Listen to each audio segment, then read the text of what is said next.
Parents का trust है, छात्र का ट्रस्ट है और उसमें रविकांत ने जिस तरीके से प्रदर्शन किया है, निश्चित रूप से पूरे बिहार के लिए गर्व का विषय है कि बिहार में रहकर बदलने का तरीका अगर आपको पता नहीं है तो नॉलेज से सिर्फ रिजल्ट्स नहीं पहुंचता है। गोल संस्थान इसी के लिए जाना जाता रहा है पहले के दिनों में।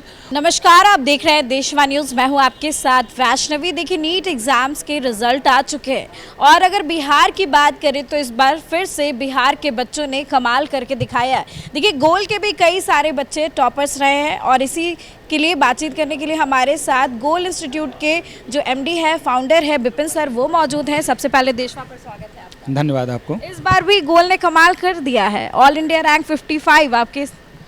हाँ, ये रैंक तो निश्चित रूप से सुकून दे रहा है। काफ़ी चैलेंजिंग होता है अच्छे रैंक तक लाने के लिए, क्योंकि एक से एक पढ़ने वाले बच्चे हैं और जाहिर सी बात है कि बिहार में जिस लेवल के छात्र होते हैं, बहुत अच्छे होते हैं तो प्लान करते हैं। जो रुकते हैं उनमें से कई कम ही बच्चे होते हैं जिन्हें अच्छा रैंक तक पहुंचाया जा सकता है। और उसमें रविकांत ने जिस तरीके से प्रदर्शन किया है, निश्चित रूप से पूरे बिहार के लिए गर्व का विषय है कि बिहार में रहकर बिहार की स्कूलिंग से और साधारण परिवार से निकलकर यहाँ तक आना। उनके बड़े भाई भी अब पीएमसीएच में है, गोलविले से ही पढ़ाई किया था। उनके परिवार के तीसरा बच्चा है जब वो डॉक्टर बने हैं। तो निश्चित रूप से मतलब उस फैमिली के तीन बच्चे गोल, 3 बच्चे गोल से हैं इनके लगाकर। और मैं समझता हूँ कि ये सुखद अनुभव होता है किसी भी संस्थान के लिए। ट्रस्ट है पेरेंट्स को, पेरेंट्स का ट्रस्ट है, छात्र का ट्रस्ट है और अभिभावक, और उसके साथ हमारे पूरी टीम जो लगातार मेहनत करती है, जो सपोर्ट करती है, जो रास्ते दिखाते हैं, तो सब कुछ मायने रखता है। क्योंकि 3 घंटे का वो पेपर, 3 घंटे 15 मिनट का पेपर, और उसमें आपको आता बहुत कुछ है, लेकिन 3 घंटे 15 मिनट में आप पूरे नॉलेज को मार्क्स में कैसे बदल सकते हैं, ये बदलने का तरीका अगर आपको पता नहीं है तो नॉलेज से सिर्फ रिजल्ट्स नहीं पहुंचता है। गोल संस्थान इसी के लिए जाना जाता रहा है पहले के दिनों में। और आज भी मैं अगर कहूँ कि जो भी रिजल्ट्स आए हैं, जिसमें 650 से 695 के बीच में लगभग 5 छात्र हैं जो अपीयरिंग बच्चे हैं उनमें से ज़्यादातर, और 2 साल के कोर्स से वो निकल कर गए हैं।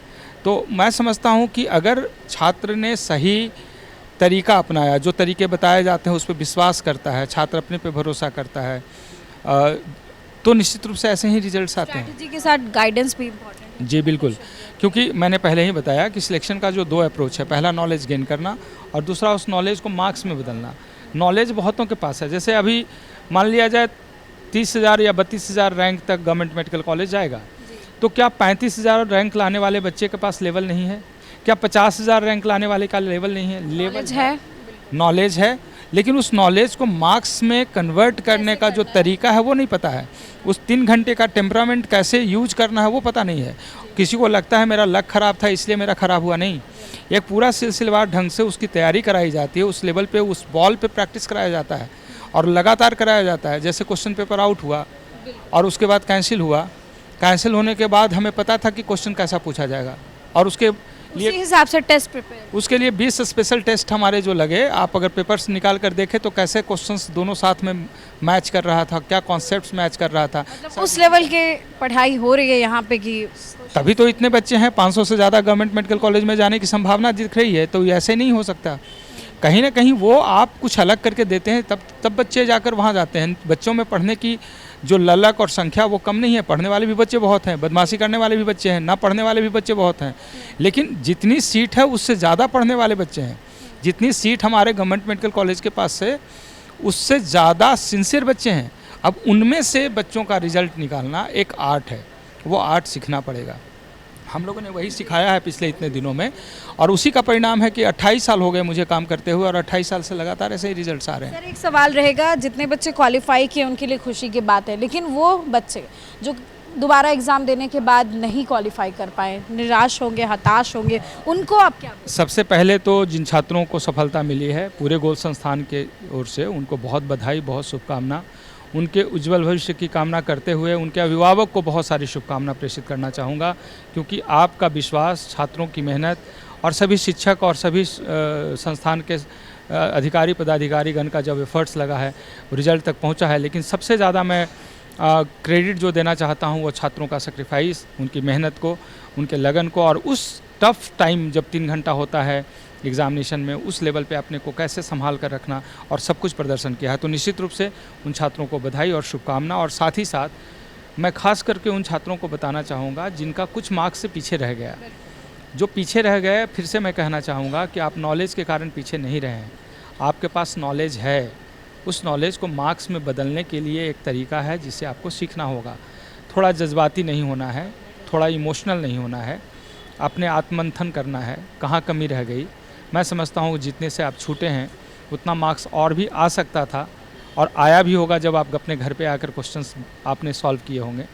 तो जो कमी रह गई थी, जो सिल्ली मिस्टेक हुआ था, जो कन्फ्यूजन में क्वेश्चंस गलत हुए थे, जो अचानक से आपके एग्जामिनेशन के उस 3 घंटे में प्रॉब्लम्स के वजह से क्वेश्चंस नहीं बन पाए थे, ये सब कुछ बना होगा घर पे आने के बाद। बस इसी को इस लेवल पे तैयार करना है कि जो घर में क्वेश्चंस बन रहे हैं एग्ज़ाम हॉल में भी बने और वो 3 घंटे में सॉल्व हो। इसके लिए पूरी स्ट्रैटेजी होती है, पूरा एक आर्ट होता है जो सीखना पड़ता है। आगे बच्चों को सर क्या बोलेंगे जो अभी 12th पास किए हैं, किस तरीके से वो फाउंडेशन अपने पहले तो उन बच्चों को जो बताना चाह रहा हूँ कि जो आर्ट है वो सीखने के लिए बिल्कुल इमोशनल ना हो और अपने आप को संभालें और संभाल कर सही निर्णय लें। एक अच्छे संस्थान, एक संस्थान जो अच्छा मार्गदर्शन दे सके, सपोर्ट कर सके, ऐसे संस्थान के साथ इमीडिएट शुरू हो जाइए। जितना जल्द आप शुरू करेंगे उतना ही बेहतर परिणाम आएगा। रह गई बात जिन्होंने 12th किया है और रिजल्ट्स नहीं पाए हैं, वो इन्हीं के श्रेणी में हैं। अगर रिजल्ट में एक बड़ा अंतर है, मतलब अगर आप 300 से कम मार्क्स ला रहे हैं तो तुरंत आपको क्लासरूम ज्वाइन करना होगा और ख़ासकर फिजिक्स आपको रुलाया होगा। फिजिक्स और केमिस्ट्री की अच्छी तैयारी आपकी होनी बहुत ज़रूरी होगी। बायोलॉजी को छोड़ना नहीं है, रेगुलर उसका रिवीजन करने की तैयारी करनी होगी और इसके लिए एक अच्छे संस्थान का चयन जहाँ पर न सिर्फ पढ़ाई होता हो, अच्छा खासा टेस्ट होता हो, टेस्ट में जो कमी है उसको डाउट क्लियर किया जाता हो और जहाँ पे रिजल्ट रेशियो भी आपको अच्छा दिखता हो, जहाँ पे आप परेशान हो तो वहाँ सपोर्ट भी किया जाता हो, ऐसे संस्थान का चयन कीजिए और तुरंत अपनी तैयारी शुरू कर दीजिए। अगर आप 450 से ऊपर हैं तो आप अचीवर कोर्स ले सकते हैं। 4 और 450 से ऊपर वाले को अचीवर कोर्स हम लोग रेकमेंड करेंगे, वो 1 से 2 सब्जेक्ट की ज़रूरत होती है। और यदि आप 500 से ऊपर हैं तो आप टेस्ट सीरीज के माध्यम से तैयारी कर सकते हैं। आखिरी सवाल सर करेंगे, इस बार रेशियो देखने को मिला लड़कियां बाजी मारती हुई नजर आ रही है, लड़के थोड़े पीछे हो रहे हैं, ऐसा क्यों हो रहा है? जब डिस्ट्रक्शन होता है तो ऐसे परिणाम आते हैं। गर्ल्स का विगत कुछ सालों में मैं देखा हूँ कि रिजल्ट्स अच्छे आए हैं। इसके पीछे कारण है सोशल मीडिया और बाहर के तामझाम से वो दूर हैं, अपने डिसिप्लिन को मेंटेन करते हैं, चूँकि अभिभावकों के निगरानी में वो रहते हैं। बॉयज़ में थोड़ा सा ये बदलाव मैंने देखा है, जबकि वो अच्छा प्रदर्शन करने के ज़्यादा अच्छा क्षमता रखते हैं। हम लोगों ने देखा है कि अंतिम के 3-4 महीने में भी बॉयज़ अगर अपने आप को संभाल लेते हैं तो अच्छा रैंक ले आते हैं और गर्ल्स के लिए थोड़ा चैलेंज हो जाता है। लेकिन लगातार छात्राओं का संख्या बढ़ना इस बात को इंडिकेट करता है कि उनके डिस्ट्रक्शन पे उनको कंट्रोल है या फिर अभिभावकों की निगरानी में है।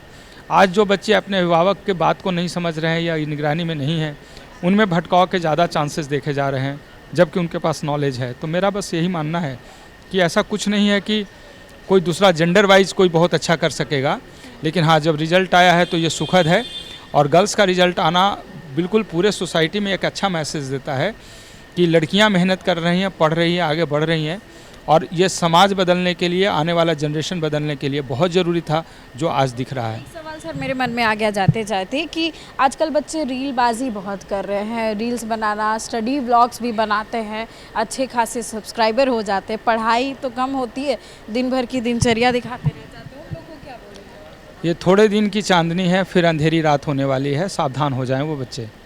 ऐसा कोई दुनिया में व्यवस्था नहीं है जो एक रात में करोड़पति आपको बनाएगा। आप अगर किसी ग्लैमरस सेलिब्रिटी को देखकर अगर आप सोच रहे हैं कि हम भी वैसे ही रीलबाज बन जाएंगे, मुझे लगता है कि मेरा अनुभव कहता है यहाँ पे सावधान हो जाइए, क्योंकि आज अच्छा लग रहा है, कल बहुत टफ दिन आने वाले हैं आपके पास। समय रहते सुधरना चाहिए, ये मेरा मशवरा है। मानना और ना मानना आपकी अपनी स्वतंत्रता है, लेकिन आप समझिए कि जो आप करना चाहते हैं उसका सिलेक्शन जो होता है या उसका सक्सेस रेशियो है वो 0.00001% भी नहीं है। और आप जो कर रहे हैं अभी, जिसकी तैयारी आपको करने का अपॉर्चुनिटी मिला है, खासकर जो 15 साल से लेकर 25 साल के उम्र में जो बच्चे हैं, उन्हें इन 10 वर्ष का जो स्पेशल प्रिविलेज और टाइम मिला है, जो लाइफ का सबसे गोल्डन टाइम है, ये शायद वापस नहीं आएगा। रील तो बाद में भी बना लीजिएगा, उसका एक्सपर्टीज बाद में भी ले आइएगा। किसी फील्ड में जाकर अच्छे प्रोफेशनल बनना, डॉक्टर, इंजीनियर, IAS, IPS बनने का समय इसी बीच में समाप्त हो जाएगा। इस एक बार अपने को समझाइए, संभलिए। रास्ते में सिखाने और पढ़ाने और दर्शाने वाले बहुत लोग होंगे। शायद मेरी बातें भी कड़वी लग रही होगी, लेकिन हम कड़वी बातें इसलिए बोलते हैं क्योंकि सीधे आपके भविष्य को इंडिकेट करता है, वो इंगित करता है। और हम चूँकि शिक्षक के भूमिका में हैं, कोई ऐसी बात नहीं करेंगे जो आपको कर्णप्रिय हो। जो अच्छी बातें हैं वही करेंगे। आपको सुनने की आदत है तो आपको बदलना होगा। हमें जो सुनाने की आदत है अब तो यही रह जाएगा, क्योंकि 28 वर्ष हो गए, आगे भी ऐसे ही सुनाते रहेंगे। लेकिन चलते चलते एक बात ज़रूर बताऊं, 28 साल में जो बच्चे पहले मिलते थे ना, उनसे आपकी क्षमता, आपका लेवल 5 टाइम्स ज़्यादा बेटर है। बस आपके अंदर धैर्य की कमी है, अपने पे ओवर विश्वास है। आपको बताए गए तरीके को ना विश्वास करना आपकी फितरत बन गई है। इसको संभाल लीजिए, फिर तो जो आप करेंगे उसके लिए हम सब लोगों को गर्व होगा। मेरी शुभकामनाएं हैं, अब जल्द संभल जाएं और सही रास्ते पे आगे बढ़ें। देखिए, विपिन सर को आप सुन रहे थे, जिन्होंने बच्चों को खास मैसेज दिया है। अगर आप रील्स बनाने के चक्कर में रहते हैं तो वो सब छोड़ दीजिए, पढ़ाई लिखाई पर ध्यान दीजिए। तो फिलहाल इस खबर में बस इतना ही। देखते रहे देशवा न्यूज़।